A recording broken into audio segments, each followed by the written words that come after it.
Hello រួចសួស្តីអ្នកទាំងអស់គ្នាថ្ងៃនេះដែរជួបជាមួយខ្ញុំបាទសននេះហើយថ្ងៃនេះដែរយើងមកបន្តខ្សែរឿងនៃតាមដងប្រឆាំងទៅនឹងសង្គមរាជបរិបទរបស់យើងបន្តទៀតតាមរងខ្សែរឿងរបស់យើងយើងក៏បានឃើញយ៉ាងផ្សេងរបស់យើងកំពុងតែចូលដល់អាវហើយកំពុងនិយាយទៅកាន់អ្នករីម្នាក់ទេឲ្យយើងពេលនោះទៅឲ្យចាក់ចេញទៅហើយរីសក់មកក៏បាននិយាយផងដែរថាយ៉ាងផ្សេងរបស់យើងជាអ្នកគេហើយដើម្បីបាននិយាយទៅត្រូវស្ដាប់វាចឹងហើយតែរឿងរបស់យើងក៏បានកាន់មកដល់ចំពេលដែរយ៉ាងផ្សេងរបស់យើងក៏កៅរួចហើយរីសក់មកហ្នឹងក៏បានប្រាប់ការបស់នេះហ្នឹងឲ្យយកកៅឲ្យយើងមកនេះឈ្មោះថាស៊ីលយីហើយដល់ពេលដែលយកកៅស្រីពេលរួចហើយណាកញ្ញាស៊ីលយីរបស់យើងក៏បាននិយាយផងដែរថាតាគាត់មើលទៅហ្នឹងដូចជាមនុស្សអាក្រក់ដែរទេហើយកញ្ញាសុខរបស់យើងក៏បាននិយាយផងដែរថាគាត់មើលទៅមិនមែនដូចជាមនុស្សអាក្រក់ទេគ្រាន់តែការស្លៀកពាក់របស់គាត់ហ្នឹងរឿងចម្លែកបន្តិចហើយនិយាយគ្នាអត់អីបានប៉ុន្មានហោណាក៏ទុំរួយហ្នឹងក៏មកទៀតដល់គ្នាទៅអាក៏ទុំរួយហ្នឹងគឺតាមហ្មងអ្នកបងមានហ្នឹងគឺតាមទុកអីរបស់យើងដល់គ្នាយានផ្សេងរបស់យើងហ្នឹងឡើងធុញហើយដល់គ្នាមើលទៅមុខគាត់បានហើយអ្នកបងមានក៏បាននិយាយផងដែរថាទីបំផុតពួកយើងគឺរហូតឃើញហើយបរិបទដែលយកឈ្នះប្រទេសបរិបទអស់ជាច្រើននេះហើយក៏បានរត់គេចខ្លួនបានតែទីបំផុតហ្នឹងពួកគាត់ហ្នឹងបានរត់គាត់ឃើញហើយគឺដល់គ្នាតាមផ្សព្វផ្សាយហ្មងហើយអ្នកអាស្រ័យហ្នឹងក៏បានបន្តនិយាយទៀតថាថ្ងៃនេះគឺគាត់បានរកឃើញយ៉ាងផ្សេងរបស់យើងនៅក្នុងចលងភ្នំហើយគាត់និយាយហ្នឹងថាគេបន្តហ្នឹងនឹងចេញមកប្រយុទ្ធជាមួយនឹងយ៉ាងផ្សេងរបស់យើងគ្នាហើយបន្តពីអ្នកអាស្រ័យហ្នឹងនិយាយចំហើយយើងបានឃើញម្ដងម្នាក់បើកទ្វារចេញពីយន្តហោះហ្នឹងបងប្អូនគ្នានិយាយទៅពាក់ខ្សែក្បាត់អីមើលតែអីដែរបងប្អូនគ្នាហើយអ្នកអាស្រ័យហ្នឹងក៏បាននិយាយផងដែរថាគឺជា steel beater 50ទៅក៏បាននិយាយថាបាទគឺគាត់ហ្នឹងគឺជាជំរឿនល្អបំផុតក្នុងការវាយជាមួយយ៉ាងផ្សេងជាងបងប្អូនគ្នាហើយគាត់តែចែងមកភ្លាមហ្នឹងអាសក់លឿងរបស់យើងក៏បាននិយាយមកសរសើរខ្លួនឯងថាខ្លួនឯងហ្នឹងវាយដែរហើយចាញ់អីចឹងទៅហើយគាត់នឹងយកឈ្នះទៅយ៉ាងផ្សេងរបស់យើងបងប្អូនគ្នាហើយអ្នកព័ត៌មានហ្នឹងក៏ប្រាប់តែអាសក់លឿងថាគាត់ហ្នឹងគាត់ទៅចាំក្រុមរបស់គាត់សិនទៅហើយអាសក់លឿងក៏អត់និយាយគាត់ថាគាត់អត់ចាំអីទេគាត់នឹងទៅជួបយ៉ាងផ្សេងរបស់យើងហើយខ្លួនឯងតែម្ដងហើយនៅពេលដែលវានិយាយចប់ព្រាវវាក៏លោទៅដល់គ្នាបុកដល់បាក់ដីណៃទៅរៀងខ្លាំងដែរដល់គ្នាហើយគាត់ឃើញព្រាវហ្នឹងកញ្ញាសក់លឿងរបស់យើងក៏បាននិយាយដល់ថាpersonal hero ហ្នឹងអ្នកនរគ្នាតែទៅពួកអា personal hero ហ្នឹងគឺខ្លាំងតែខ្លាំងហើយតទៅទៀតអ្នកនរគ្នាឃើញអ្វីគឺឡើងខ្ទេចនេះខ្ទេចហើយមួយហើយតទៀតមកហ្នឹងកញ្ញាសក់លឿងរបស់យើងក៏បាននិយាយផងថាពួកគេហ្នឹងគឺបានជួយសង្គ្រោះហើយនិយាយទៅម្នាក់សក់លឿងឈ្មោះថាស៊ីអ្នកនរគ្នាតែនិយាយថាកញ្ញាសក់លឿងហើយវិញចិត្តមកហើយកញ្ញាសក់ខ្មៅហ្នឹងគឺគេអត់មកឈ្មោះមួយទ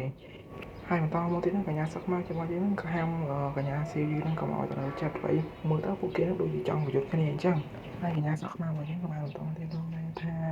លោកគឺជាស៊ីវិធើហើយគាត់ហ្នឹងក៏ជាកំពុងប្រកបទាំងដំនៅក្នុងភពលោកដែរហើយបើសិនមកប្រយុទ្ធហ្នឹងក៏ឆ្ងល់ថាយ៉ាងផ្សេងមកយើងហ្នឹងគេហេតុអ្វីបានជាមានសិទ្ធហ្នឹងទៅប្រយុទ្ធជាមួយនឹងកំពុងប្រកបទាំងដំហើយនិយាយទៅគាត់ទៅថាយ៉ាងផ្សេងមកយើងហ្នឹងខ្លាំងមកយើងអត់ទេហើយគាត់ចូលមកគ្នាព្រាមហ្នឹងមកដល់សក់លឹងឬក៏មកដល់ស៊ីមប៊ីថងរបស់យើងក៏បាននិយាយដល់ថាបន្ទាប់ពីមួយខែទីអំផុតហ្នឹងគាត់បានឃើញយ៉ាងផ្សេងមកយើងហើយគាត់ហ្នឹងក៏និយាយថាគាត់ក៏ទទួលស្គាល់នូវភាពខ្លាំងរបស់យ៉ាងផ្សេងមកយើងមកដែរថាយកឈ្នះ Plastic Man និងវគ្គផ្សេងទៀតអស់គ្នាប៉ុន្តែគាត់អត់ចូលចិត្តចរិតពុកឯងការបស់យ៉ាងផ្សេងមកយើងទេទៅយ៉ាងផ្សេងយើងមានដឹងចាំអីទេគាត់តែម្ដងពុកនេះព្រាមអាកាមេរ៉ាដូចថតបានព្រាមនឹងអាវគ្គរបស់ហ្នឹងពីណាបងឯងអត់មានស្ដាប់ហេតុផលអីទេគឺបីទួយរបស់យើងចូលបាយយូរហើយបោះបានហងខចាប់ដល់ពីខ្លួនឯងត្រឹមតែអស់គ្នានិយាយតែខ្លួនឯងហ្នឹងសិតតែអាចហោបានអាចយកបាយឈ្នះគេឬបីបានតែងាយដល់គ្នាទៅនិយាយអួនខ្លួនឯងមកមកឡើងដល់ថ្នាក់យ៉ាងផ្សេងមកយើងនិយាយទៅឲ្យវាស្កាត់ទៅលឿនមកយើងក៏បាននិយាយផងដែរថាគាត់ក៏ដឹងថាអីរបស់យើងហ្នឹងអាចខុសបានដែរហើយគាត់ក៏អាការទូរបស់យើងហ្នឹងវាយគាត់ចំនួន3ដងហើយគាត់ថាវាយហើយលេងអីគាត់ចង់ឲ្យទូឯងរបស់យើងវាយមួយគាត់នៅក្នុងដីវិញតែគាត់និយាយចង់ព្រាមដល់គ្នាតែវាហោះមកធាក់ឡើងពូលអត់ហើយពេលកំពុងធាក់ហ្នឹងចាំស្អីមកយើងក៏បាននិយាយផងដែរថាដូចបាននិយាយអាសក់ពលលឿនហ្នឹងអត់ចេះនិយាយស្ដាប់អីសោះនិយាយទៅទូឯងរបស់យើងអត់ចង់យុទ្ធទេតែនិយាយព្រាមនិយាយថានិយាយយូរមានឲ្យទូឯងរបស់យើងបាននិយាយអាម៉ាត់ហ្មងឡើងទៅឲ្យអ្នកអាស្រ័យឲ្យកញ្ញាសក់ខ្មៅនឹងគៀងដែរហើយដល់ពេលឃើញអញ្ចឹងកញ្ញាសក់លឿនក៏បាននិយាយទៅកាន់កញ្ញាសក់ខ្មៅផងដែរថាសុខច្បងឃើញទេគាត់គឺលឿនណាស់ហើយកញ្ញាសក់មកវិញក៏បានគិតផងដែរថាទោះបីការវិវត្តហ្នឹងគឺអត់បានរំពឹងក៏ដោយក៏4ហើយថាបងគាត់ក៏អាចព្រាស្មើជាមួយនឹងព្រះបរមកម្រិតទី7ដែរនិយាយទៅស្អីនឹងគេតមកជាពីកម្រិតហ្នឹងអ្នកគ្នាកម្រិតព្រះបរមហ្នឹងហើយកញ្ញាសក់របស់យើងក៏ឆ្ងល់ដែរថាយ៉ាងផ្សេងមកយើងមកពីណាហើយដើម្បីបានយ៉ាងផ្សេងមកយើងខ្លាំងម៉េចហើយដល់ពេលដែលព្រះបរមសក់លឿងមកយើងភ្ញាក់ពីការដួលវិញហ្នឹងនិយាយទៅខ្លាំងហើយអ្នកគ្នាយ៉ាងផ្សេងថាមកយើងហ្នឹងងើបមកវិញកើតទៀតគាត់ក៏បាននិយាយផងដែរថាយ៉ាងផ្សេងមកយើងហ្នឹងគឺខ្លាំងណាស់គាត់ប្រហែលជាអាចយកឈ្នះយ៉ាងផ្សេងបានទេប៉ុន្តែ ប៉ុណ្ណឹងគឺគាត់នេះដើម្បីធ្វើឲ្យប្រាប់ដល់សក់លឿងមកយើងគឺចាញ់គាត់ហើយកញ្ញាសក់មកមកយើងក៏បាននិយាយមកដែរថាគាត់ធ្លាប់ឮថាប្រាប់ដល់ Best Comment ឬក៏ប្រាប់ដល់សក់លឿងមកយើងហ្នឹងគឺកម្លាំងរបស់គាត់គឺអាចយឺតស្មើជាមួយនឹងប្រាប់ដល់ថ្នាក់ព្រះបានហើយប្រាប់ដល់សក់លឿងមកយើងក៏បាននិយាយមកដែរថា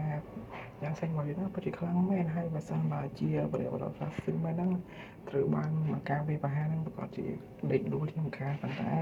គាត់ស្ដាយគាត់ហ្នឹងគឺជាប្រាប់ដល់ថ្នាក់ព្រះកម្ពុជាទាំង10គាត់តានិយាយចប់ភ្លាមក៏ឃើញយានមួយដល់អ្នកគ្នាក្នុងយើងក៏មានមិត្តស្រីម្នាក់ដែរនិយាយមកដែរថានេះគឺជាក្រុមការងារត្រួតពិនិត្យរបស់អត់ស៊ីបែនមែនហ្នឹងហើយមុខងាររបស់គាត់ហ្នឹងគឺបានអំណាចកាយទៅទៀតកាប់ដៃរបស់គាត់ហ្នឹងងាយហោះទៅដល់គាត់ហើយប្រាប់សក់លឿងមកយើងក៏បាននិយាយមកដែរថាថ្ងៃនេះគាត់នឹងមកជិះថាមកពួតប៉ុនរបស់គាត់ឲ្យយ៉ាងផ្សេងបានឃើញហើយគាត់នឹងក៏ចាប់ផ្ដើមប្រែកាយដូច rider ចឹងដល់គ្នាទៅអ្នកដែរធ្លាប់មើលរឿង rider ក៏ហ្នឹងហើយធ្លាប់ប្រែកាយគេប្រែកាយមិនហើយចំហាយថាមកពួតក៏ខ្លាំងដែរដល់គ្នានៅពេលដែលឃើញចឹងភ្លាមអ្នកកសានក៏បានប្រយ័ត្នសអ្នកមើល live របស់គាត់ហ្នឹងថាអ្នកនរគ្នាបានឃើញ stream នៃថតឬក៏ប្រាប់របស់សក់លឿងហ្នឹងបានខ្លួនហើយនៅហើយគាត់ក៏បាននិយាយថាបន្ទាប់ពី11ឆ្នាំមកទីបំផុតមានការប្រយុទ្ធដ៏ខ្លាំងក្លាមួយលើផែនដីហើយគាត់នៅតែចងចាំថាការពីមួយឆ្នាំមុនប្រាប់របស់សក់លឿងមកយើងក៏បានកុំចាប់ពិសារាប់រយនៅពេលដែលគាត់នឹងបានពាក់អាវឈុតហ្នឹងហើយកញ្ញាសក់លឿងមកយើងក៏បាននិយាយផងដែរថាគាត់បានចង់ថាពេលដែលគាត់នៅខំគាត់ក៏ធ្លាប់ឃើញប្រាប់របស់សក់លឿងមកយើងប្រែកាយដែរប៉ុន្តែគាត់បានធ្លាប់ឃើញនៅតែក្នុងទូតែប៉ុណ្ណោះតែឥឡូវបច្ចុប្បន្នហ្នឹងគាត់បានឃើញការបណ្ដៃពីនៅមុខរបស់គាត់តែហើយអ្នកសារព័ត៌មានក៏បាននិយាយផងដែរថាយ៉ាងផ្សេងមកយើងនឹងអាចធ្វើឲ្យប្រាប់របស់សក់លឿងមកយើងហ្នឹងប្រែកាយបានមកទៅបើហើយជាមានការយល់ដល់ខ្លាំងក្លាមួយនៅពេលខាងមុខហើយសក់លឿងមកយើងក៏បានប្រែកាយរួចរាល់ដែរហើយគាត់ក៏បាននិយាយថាគាត់នឹងឃើញរាល់ហើយតែធ្វើឲ្យកញ្ញាសក់កម្ពុជានឹងនយោបាយហ្នឹងក៏រៀងភ្ញាក់ផ្អើលដែរហើយមកដល់សក់លឿងមកយើងក៏បាននិយាយថាតោះចាំលើអង្គការយើងតទៀតហើយយ៉ាងផ្សេងមកយើងនិយាយថានិយាយទៅទៅឲ្យយើងចង់និយាយទៅដល់គ្នាហើយយ៉ាងផ្សេងមកយើងក៏បាននិយាយបងដែរថាតាំងពីគាត់នឹងស្នើសុំអញ្ចឹងគាត់មានតែអាយុព្រមប្រយុទ្ធជាមួយទេគាត់ថាគាត់នឹងនិយាយចោលទាំងអស់គ្នាគាត់ក៏បានដកដាវមួយដល់គ្នាទៅដាវលុយមកអ្នកនរគ្នាហើយដាវរបស់គាត់ក៏មានឈ្មោះដែរអ្នកគ្នាទៅដាវពួកគាត់នោះប្រែជាភាសាខ្មែរថាជាដាវនៃការបោះបង់នេះមិនយ៉ាងអ្នកគ្នាបានយល់ដែរហើយគាត់មកពីប្រយុទ្ធយ៉ាងផ្សេងក៏បានណែនាំខ្លួនមកដែរគាត់ឈ្មោះថាយ៉ាងផ្សេងដល់គ្នាហើយគាត់នឹងមានរាងកាយទៅរាងកាយរបស់គាត់ខ្លាំងអស់គ្នានឹងនិយាយមិនបានទេហើយគាត់ក៏បានសុំការណែនាំពីអាប៉ែ hero នេះដែរ hero សក់លឿងអស់គ្នាសក់លឿងក៏បានណែនាំខ្លួនដល់គ្នាទៅបើយើងដឹងហើយថាអ្វីនឹងថប់10កំពុងនៅលើក្នុងលោកអ្នកគ្នាហើយបានតំណែងនាំគ្នាចោលភ្លាមអូគេក៏ស្ទុះវិវាហគ្នាតាំងពីលើដីរហូតដល់លើមេឃដល់គ្នានិយាយទៅបាញ់គ្នាសាហាវពេលហ្នឹងគ្នាអាសក់លឿងវាអត់ទាន់មកអ្នកគ្នាតែមករត់តែសាហាវទៀតហើយអា hero សក់លឿងមកក៏បាននិយាយមកថាទូឯងនៅហ្នឹងធ្វើឲ្យយើងចូលចិត្តខ្លាំងមែនវាទីបំផុតហ្នឹងវាបានជួបលោកអ្នកដែលមានកម្លាំងស្មើជាមួយនឹងវាឯងប៉ុន្តែនិយាយផុតទៅមិនម៉ានហោទូឯងមកយើងបានចោលបោកក្បាលចោលដីបាទអ្នកនរគ្នាអាចមើលបានក្បាលចោលដីបាត់ហើយឡើងធ្វើឲ្យនារីសក់ខឡើងគៀងដែរអ្នកគ្នាចូលឡើងគៀងហើយស្អីរឿងរបស់យើងក៏បានមកទីចោលហើយអ្នកគ្នាហើយបើសិនជាកាត់ស្បែករបស់យើងហ្នឹងមានសម្លេងដែលរំខានខ្ញុំអ្នកគ្នាគាត់ថាកាន់តែជាស្បែកបងស្បែកខ្ញុំគាត់ថាពេលខ្ញុំចេញពីស្បែកដូចខ្លួនឯងតាមដល់នេះគេធ្វើទៀតនឹងជាប់ផ្ទុកនៅទៀតអញ្ចឹងធ្វើមានសម្លេងរំខានអីហើយបើសិនជាមានចំណុចដែលខ្វះខាតក៏អ្នកនរគ្នាសូមតែកាន់តែជាស្រីផងបាទ